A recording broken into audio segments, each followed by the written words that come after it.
Oui, bienvenue aux Nouvelles nationales d'APTN. Quoi, Sylvie, bonjour.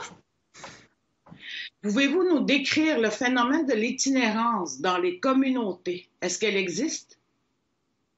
Oui, en fait, selon les recherches que j'ai commencé à faire, le phénomène de l'itinérance existe dans les communautés, sauf que le modèle d'explication de l'itinérance a vraiment été créé selon le modèle des personnes allochtones.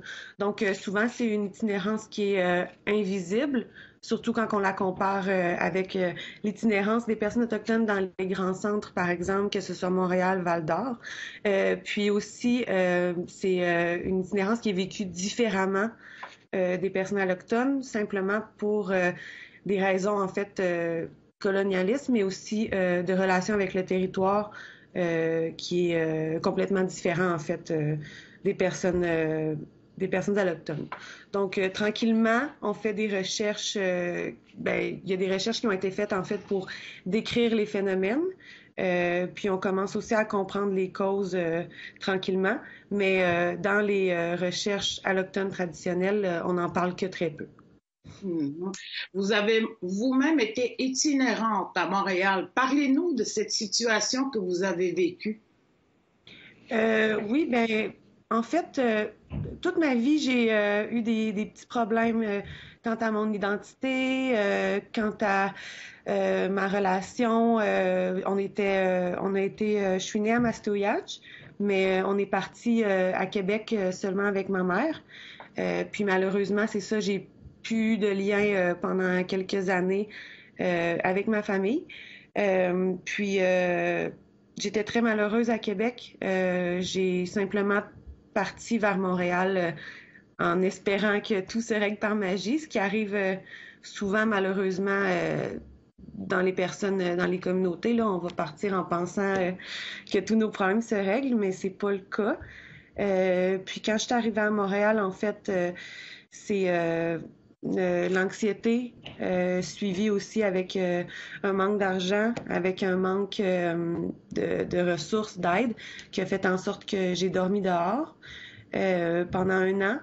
J'ai pas passé d'hiver dehors. J'ai pu réussir à dormir chez l'un, chez l'autre. Puis c'est là que j'ai compris que c'était pas juste vivre dans la pauvreté, mais c'était vivre dans la violence.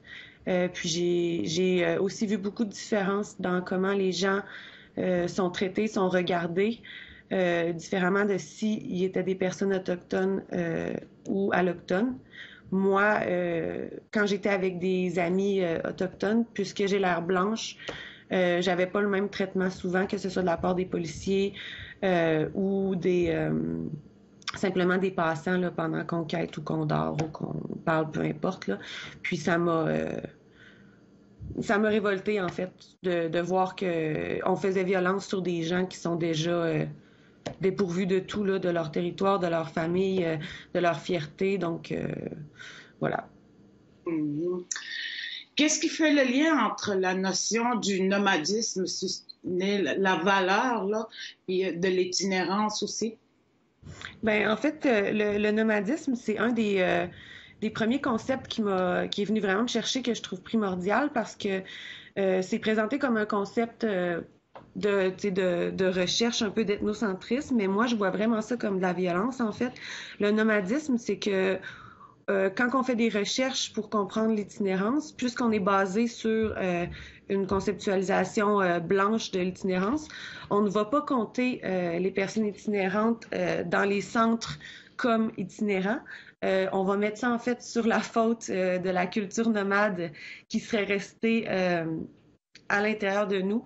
Donc, un autochtone, par exemple, dans sa communauté, qui dort chez un cousin, ensuite chez un ami, se fait mettre dehors. Pour eux, pour les recherches, c'est pas d'itinérance. Alors que ce qui est important de comprendre, c'est que l'itinérance, c'est hétérogène et être sans domicile fixe, c'est être itinérant. On a des choses qu'on peut pas accomplir quand on n'a pas la stabilité. Donc c'est ça, j'ai trouvé que c'était très violent en fait de d'éliminer un phénomène des recherches parce qu'au final, ça va aussi éliminer l'aide, que ce soit financière ou la formation de personnes.